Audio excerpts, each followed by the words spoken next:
I like the Tuesdays of Football Tuesday, Derek. It makes the week. The one thing, you and I, we always do the old man, screaming at the cloud routine with the night games, right? And it is a challenging turnaround and all that stuff. Absolutely. Nobody cares, but except us.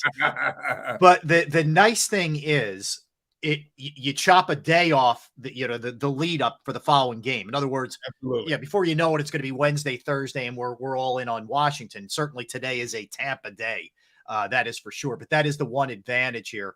And if I'm being totally honest, off in the distance, I see a 1 p.m. game on Sunday blinking at me, and I'm saying, "Hi, my friend, how are you?" But anyway, there's only 3 of them on the schedule. Enjoy them while you got them. Now, before you move on, I must ask you this question. Yeah.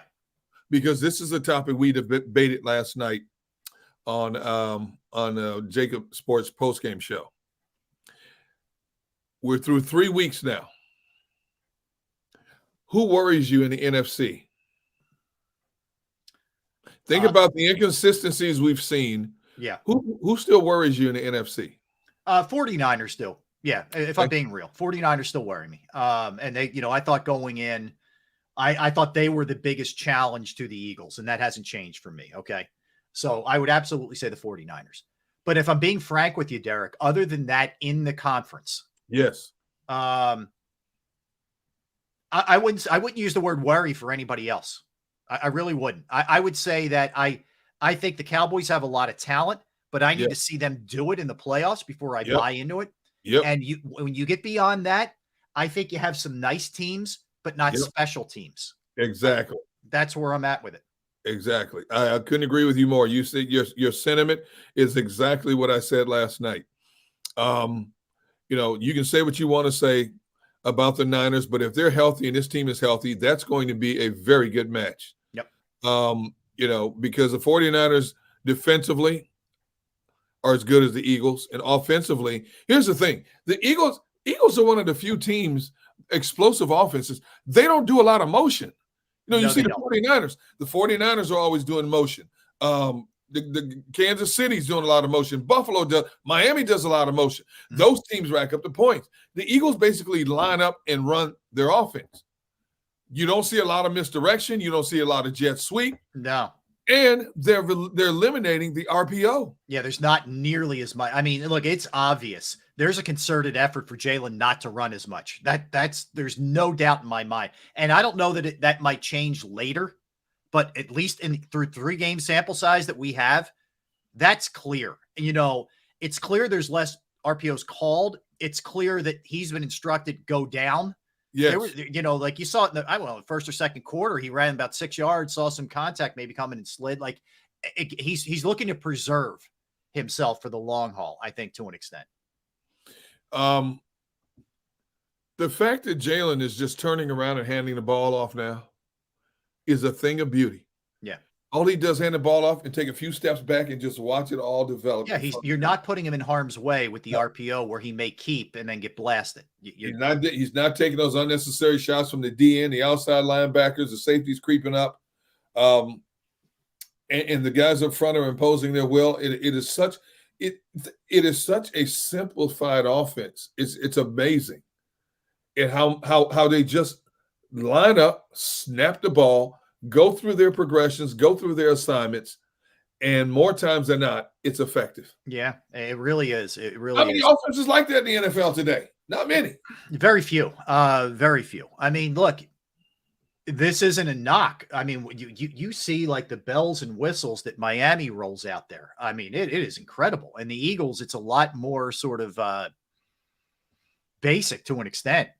Yeah. Doesn't mean one's better than the other. It's just different the way they go about things. Well, you know what? Let's stay on the offense for a minute then, Derek. Let's look at this. So I think first and foremost, you're talking about a team that has the ability to take the air out of the ball for 9 minutes and 22 seconds and just end a game. I mean, it reminds me like this is a super old school reference here, but way back in the day before there were shot clocks in basketball, North Carolina had the 4-corner offense. 4-corner offense, yep. With the objective was, you're not going to be able to take the ball away from us, and we're just going to milk down the clock. Okay, that's right. The Eagles have the same thing here.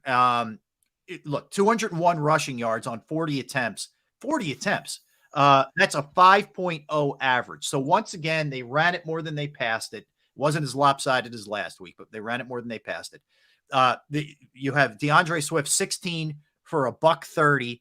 Derek, that's an 8.1 average. You usually see 8.1 averages when somebody runs the ball 4 or 5 times, maybe. Yes. Not 16 times. Yes. Last 2 games, 305 rushing yards and a touchdown for him.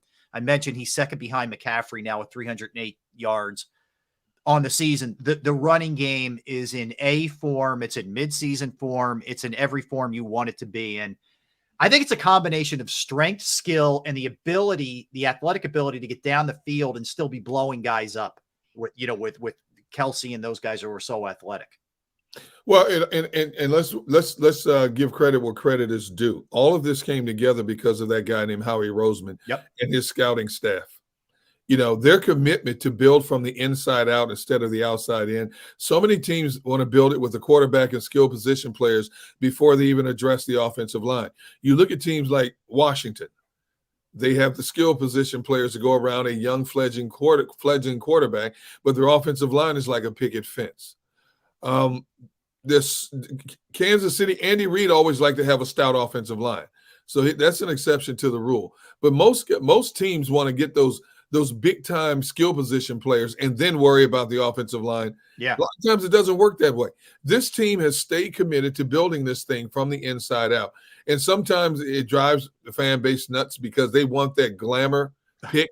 Yeah. But you can't argue with the success they've had last year and this year in the manner in which this team has been built. And then they're really good. Here's the one thing I've always said. You heard me say this. When this Eagles organization identifies certain players that they want to be here forever, Jason Kelsey. Yeah. Lane Johnson. Brandon Graham. Fletcher Cox. Yep. And here's the beauty of it all. Those players know that even though they are a little bit past their primes, they could still garner big money on the open market, but they will stay here at a discounted rate. Yep. Fletcher Cox could have got more than $10 million somewhere else. Oh, Brandon Graham, coming off an 11-season sack, could have got a lot more money on a 1-year contract somewhere else at the age of 35. Yes. He takes $6 million to stay here. Jason Kelsey stayed here. Lane Johnson, how many times has he restructured his contract for this organization to free up money to do some other things to make this team better, and he's still here? Mm-hmm. This team has done an incredible job of identifying and holding on to people they want to hold on to. Yeah. And now with the youth movement that they're in, I mean, A.J. Brown's 25, 26 years old. Devontae Smith is only 22, 23 years old. DeAndre Carter DeAndre Swift is still in his mid-20s, okay? You've got a nucleus already here that if you want them to be here, can be here a long time.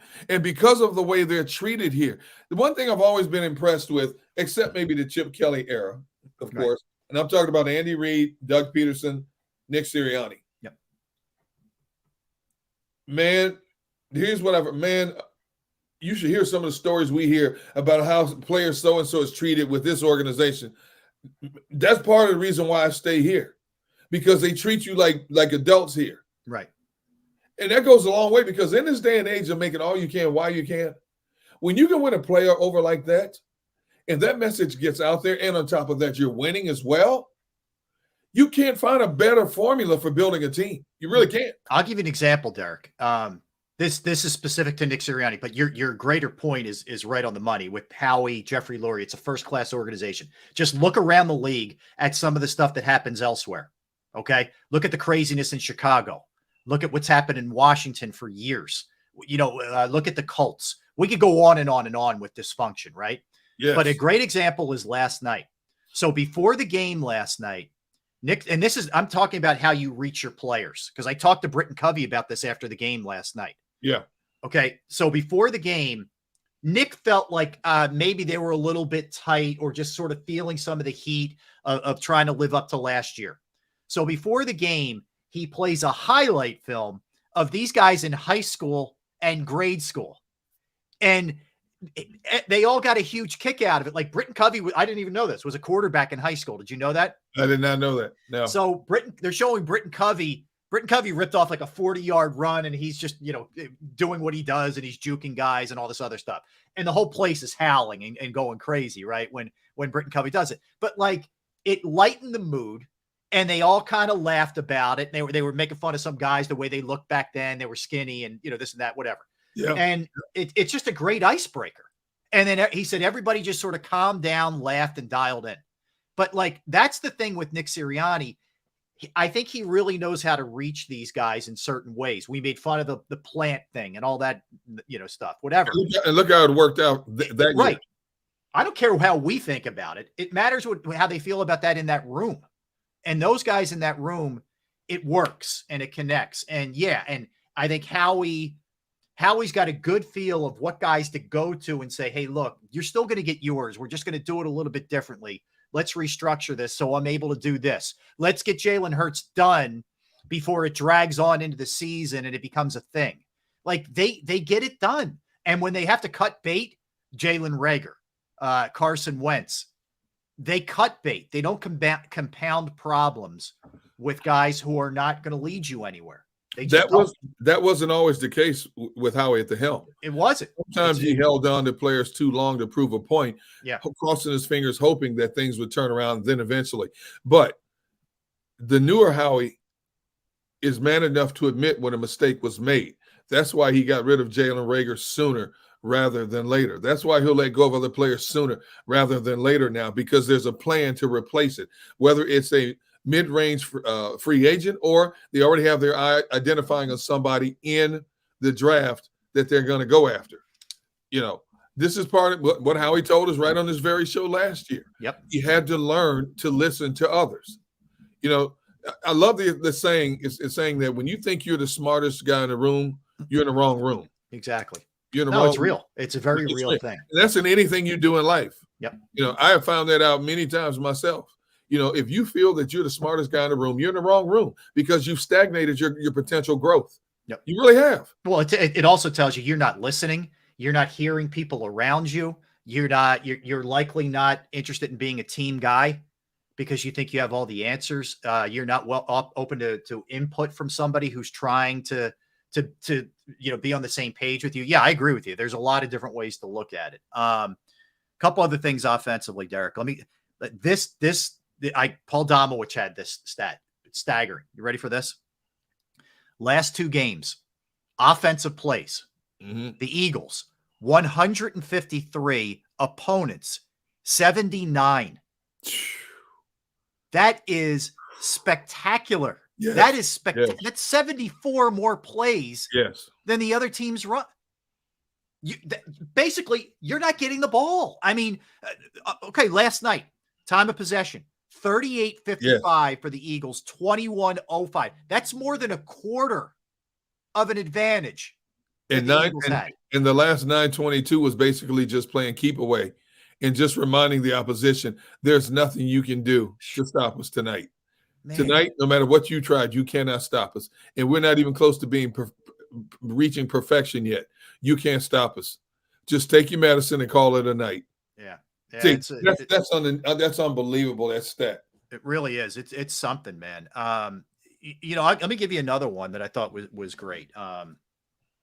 Les Bowen had this one last night. I'll make sure I'm giving the props out here to people who busted their butt for some of this research, but I love it. All right. So last night, first downs, Eagles 27, Tampa Bay 12. That in and of itself is a great stat. But rushing first downs, Eagles had 12 rushing first downs to 1 for Tampa, 12-1. Yes. This stuff is this doesn't happen with this pendulum swing favoring the Eagles. It just doesn't happen in the league. Dude, and again, we're only in week 3 and they're still not where they want to be yet. And look at the dominant numbers. Now, I will also add this. To get to where they are, and we talk about how tough this schedule is, but the early portion of this schedule is set up perfect for them to make their mistakes to get back to where they want to be. Because I don't see them being challenged again until what 3-4 weeks from now when they play Miami. Well, yeah, I mean, we thought the Jets game was going to be, but clearly, as long as Zach Wilson's involved in this, it's a whole different play. A good defense, but their offense is putrid. Yep. But yes, you're right. I'm agreeing with your point. Yeah. So their first real test is not until Miami. They could be what 5-0, 6-0 by the time they hit Miami. Correction, they should be undefeated by the time they meet Miami. Well, they're 8-point favorites now. Again, Washington upset them at home last year, so you don't get crazy. But you get first loss. And let me say one more thing: the Ram game in Week 5 out there is not going to be nearly as easy as people think. No, I keep Sean saying McVay is coaching his rear end off with that team. So, they lost last night, but it was a hard fought game last night. That's not a pushover game. So no. And like I said, I want to see these receivers that are basically Scrabble names playing for the Rams.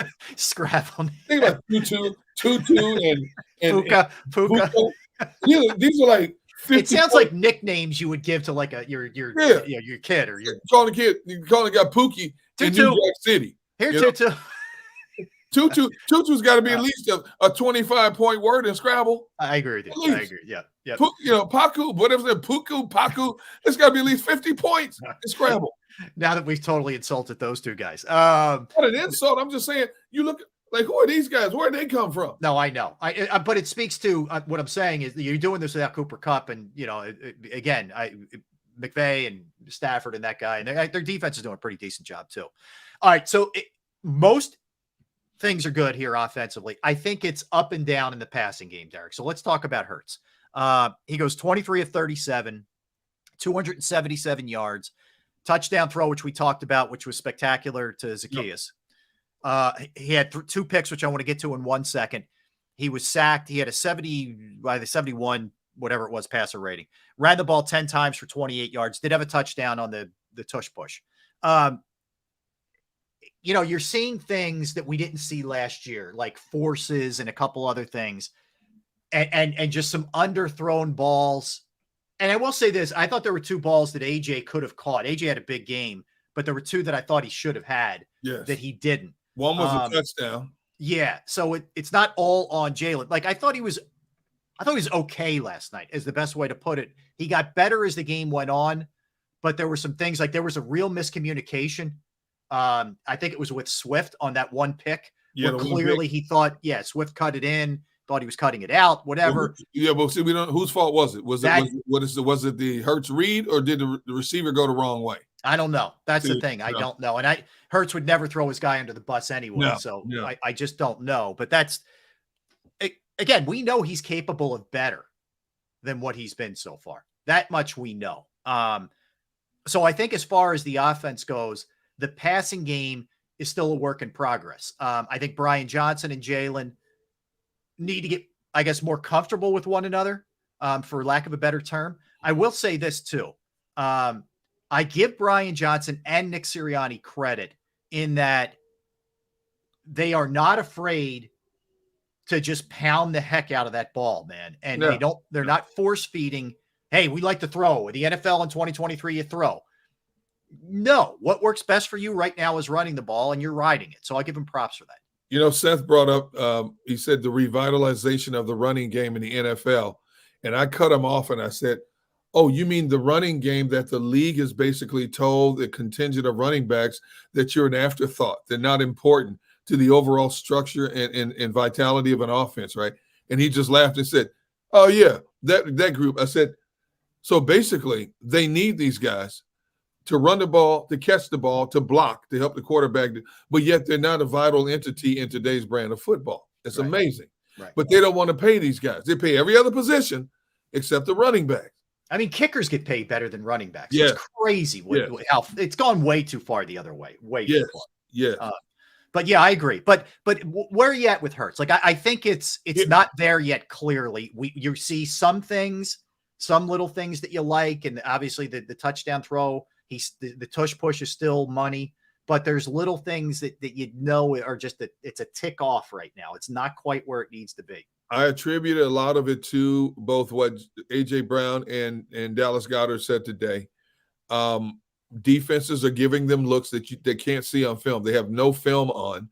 So I think he's holding the ball a little bit longer. trying to figure out exactly what he's looking at. Yep. And I think that has affected his overall consistency in passing. And sometimes I think he's trying to be too fine with his passes. And I think sometimes there's frustration, in terms of it not being as fluid. And I wonder, he'll never admit it, but I wonder in the back of his mind to what degree, if any, let me emphasize that, does the new money come into play? He feels he has to do certain things now because he's one of the highest paid players in the league. Those are all natural traits. Right. When you put on a financial pedestal that's second to none, you're also expected to perform on an incredible pedestal. And let's face it, even the best of the best have off days. Right. But in this case now we've seen 3 samples of it's not as fluid. Now, last year, all season long, he proved the doubters wrong about reading defenses. He proved the doubters wrong about his ability to be tough when he takes off and run. And he definitely proved doubters wrong in terms of being able to throw the deep ball. Right. Now this year is not quite as fluid. So last year, he forced the opposition to adjust to him. Now this season, because all these teams have all this film on him and his offense, he's got to learn to adjust every week into something that he's not seeing. I think you make interesting points, Derek, because it's funny.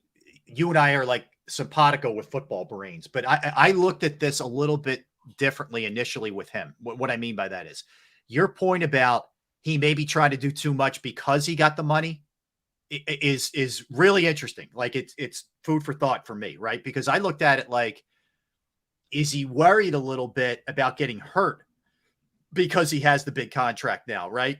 And doesn't want to, I know he's already got the contract and a lot of guaranteed money, but is he also more concerned with, he's not going to be as aggressive, or I never thought he was reckless. So I don't think he's reckless, but I'll say aggressive because he's trying to maintain and preserve himself. It may be a little bit of both. Right. And we had a conversation pre-show with Tone, our producer, who I thought made a good point where maybe because things aren't coming as open as easily as they did last year. Do we want to get Tone up to explain it? Do you want to? Yeah, if Tone wants to hop on, I don't want to speak for him. I mean, I didn't mean to cut you off. I'm just saying I thought he said it eloquently in the meet. Hey, Tone, wake up, man. Get off the cartoon shows. I know you're watching cartoons. Get in here, Tone. Well, you got to rip Tone. I'm trying to praise him and give him some love for his point, and you got to take shots. Not cool, man. No, I'm not taking shots. I'm just telling you, probably watching Cartoon Network. I know. That's exactly, anything to avoid seeing you is what he's trying to do. All right. Can't even help himself. He can't help himself. No, Tone. So I thought you made an interesting point in terms of where you are with Hurts and what we're seeing so far, and why you think we may be seeing that here in the early going. But the floor is yours. Yeah, absolutely. So, I mean, for me at least, I'm looking at Hurts right now. He's a quarterback who's taken a lot of strides in his career, and people credit him for his work ethic. They credit him for his mentality, right? But he's still a person. He's still a human being. Therefore, he's not above feeling certain types of emotions. So I think there's several factors involved with the struggling passing game, not just a new coordinator, but I also think there's pressure that comes with the money. There's pressure that comes with making the type of ascension that he's made, right? I mean, this dude was an MVP candidate last year, runner-up. He was a former Heisman runner-up. Right. He was able to bring the Philadelphia Eagles to a Super Bowl berth. You know what I mean? He almost won the game. He played the best game of his life. So when you're coming off of that, and on top of that, you get the money, there's so many expectations attached to all those things I mentioned. So I think because he has all these weapons, because you couple that with the expectations, he's trying to validate why he got paid. Yep. And again, it's not purposeful. And I don't think he's someone who's always self-conscious about money. I don't think that, but I think he just understands that he's a much more valuable asset to this team. Well, yeah, I think your point is a good one, Tone, because there may be times where it's, man, I could just check this down and get 5, but I'm that guy, or I'm supposed to be that guy, and I'm going to try and rip it in here and get 40. And your best play is to be and I'm not saying he's doing like hero ball Wentz kind of stuff, but it's I don't think it's that either. I think he's just a little.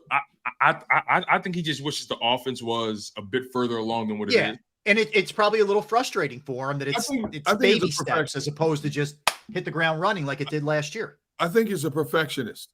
And that's not a negative. That's a positive. It's a gift and a curse, right? The guy's 20-1 in his last 21 starts as a regular. Yeah. Last time I checked, you pay for wins, not stats. But see, you know what?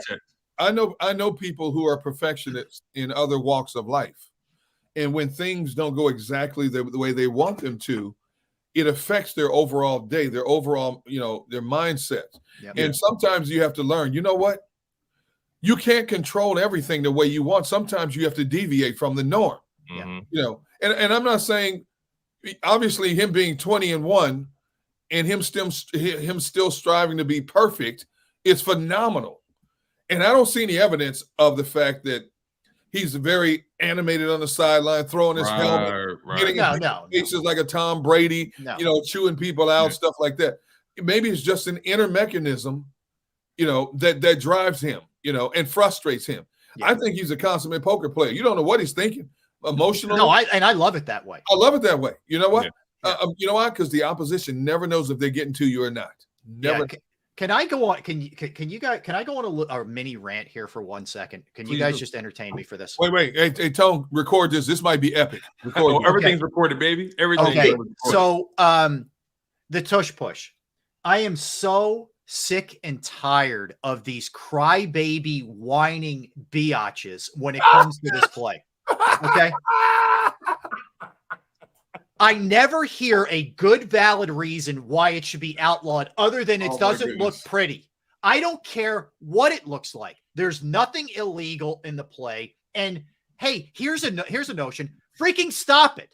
Stop the play. If it's so offensive and it bothers you so much, stop it. We're going to outlaw a play because the Eagles have almost perfected it and nobody else can stop it. That's why we're going to take this thing away, because no one can stop it. It's ridiculous that it was reviewed last year. Yep. I'm glad they had the common sense to keep it in place.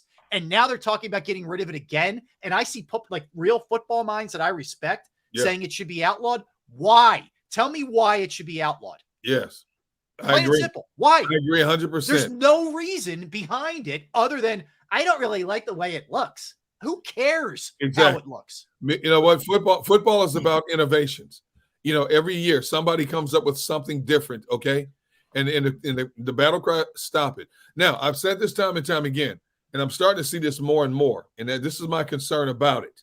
You see defensive players, linebackers, safeties diving over the top to try to stop his momentum. And I've said this many times on this show. My concern is somebody's going to meet him head on, and you're going to start talking about vertebrae damage or neck damage, because one of these linebackers is going to try to blow it up, catch him on the crown of his helmet, either helmet to helmet or with the shoulder pad, and then we're going to be talking about neck and vertebrae damage. Yeah, Derek, that is valid. And I agree with you 100%. That's a whole different argument of the risk versus reward. Yeah, and my retort to that gun is but it should be the team's choice. Sorry, Tom. Exactly. No, you're right. My retort to that is, and I agree with you, Rob, 100%. I agree with both of you guys, actually. You do bring some risk to the table when you put your body in that kind of scrum like that, right? That's a part of the game. Unfortunately, you can't legislate injuries, so you're gonna have to take the good with the bad, right? It's a physical game in and of itself. To Rob's point, let's not why are we pretending? And not us, but why is the football world, or I don't know, the football purist, why are they pretending like the QB sneak is all of a sudden a new play? Yeah. Why? Because someone's going from behind and pushing them? Play whatsoever. Guess what? The Eagles figured out a way to make it better. That's why. This is where you get the paranoia. They're just are you taking it away because it's an Eagles can't stop the Eagles from doing it? Right. If this was the Niners or the Cowboys or somebody else who was looked at it, or Sean McVay, who's looked at as super innovative, are you doing the same thing with them? Right. They'll give all the praise in the world. They're like, "Oh my God, look at the innovation! Look at look at the engine! Look at the ingenious, the ingenuity! Yeah. It's so simple, yet it's complex." Yeah. But the Eagles do it. It's dirty, it's grimy, it's muddy, it's ugly. But it's okay. It comes with the stigma of being from this city, being of the city, working in this city, right? You guys have been covering this game in this city for a long time, and you guys see how differently Philadelphia is covered on a national scale. And I love it at the end of the day. You know, I thrive in it. You know, I also love that people hate it, so I love it that much more. I love the fact there was one of the tush push last night. You see Goddard grab Hurts and pull him forward like this. Yes. He's pulling him forward. It's unbelievable. But D-Gun, it's ugly. It's ugly. Oh, it's not pretty enough. Okay. I'm sorry. I didn't know this was a supermodel contest. Right. I mean, what are you doing? Ugly. It's muddy.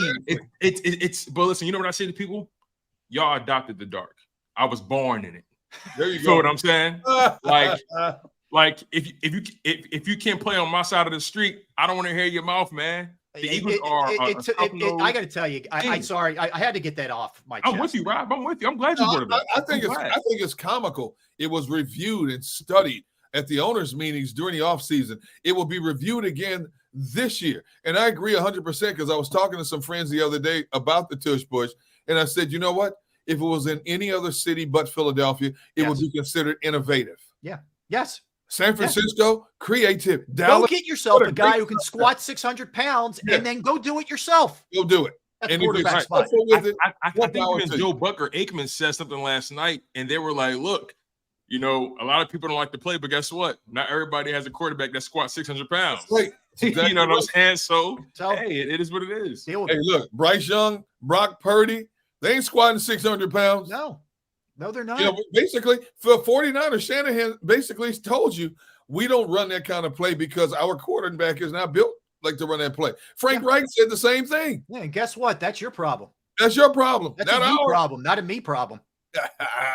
My thing is, you would think the football purists will love what the Eagles are doing, right? It's physical. It's old school. You know, it's old school. You would think that what the Philadelphia Eagles are doing, the football purists are just salivating like that's football right there. None of that passing the ball 50, 80 times a game, physical, putting my shoulder pads versus your shoulder pads, my will versus your will. You would think that would really get people excited about the game, but analytics have taken over. Yes. Right? Yes. So the passing game is now even more of a commodity, but the analytics also say the quarterback sneak for the Philadelphia Eagles. Look at the percentages. Over 90%. So we're playing the analytics game, are we not, you guys? It's 100% in analytics move. What think about it. You don't have to hand it off. You don't have to throw it. How do bad things happen when you throw or hand it off? He's taking a snap. He's lunging forward. It's an incredibly high percentage play. Plain and simple. Like the pocket protector dude should love this play. You know what I mean? It's absolutely all right. I just absolutely. Hey, don't let the Eagles get in third and short, plain and simple, or that's fourth it. and short. Yeah, you know the best way to combat it. Don't let them be successful at it. Don't let them get in short yardage situations inside the goal line, near the goal line, or anywhere on the field. Third and short, fourth and short. Hey, don't let them do it. Well said. You know what's coming. It's very simple. It's elementary, Watson. It's elementary. Exactly. All right, let's come back. Let's talk about the defense here, because the defense deserves a lot of praise for the way that they have started this season. That is for sure. So we'll do that when we come back. We'll look at I'll throw some crazy numbers your way for what they're doing defensively. We'll get into all that kind of stuff when we come back. Don't go anywhere. That's Derek. That's Tone. I'm Rob. We are Sports Take, JAKIB Sports YouTube Network. All right, time for me to tell you right now about our friends Jim Murray and Principal Financial Group, because trying to find the right person from a financial standpoint that you trust, that you are willing to invest your hard-earned money in, can be hard, right? It took me a long time to find the right person, and I finally did, and it's Jim Murray and Principal Financial Group. Whether it's retirement planning, 401k review, insurance review, you might have a new business, right? You're trying to get your employee benefits squared away. That's another resource that Jim can help you with. I personally entrusted my IRA, my 401k rollovers with Jim, and I couldn't be any happier. You will be too. Give him a call, 610-996-4751, 610-996-4751. You could also email him, Murray, MURRAY, .Jim@principal.com. That's Murray.Jim@principal.com.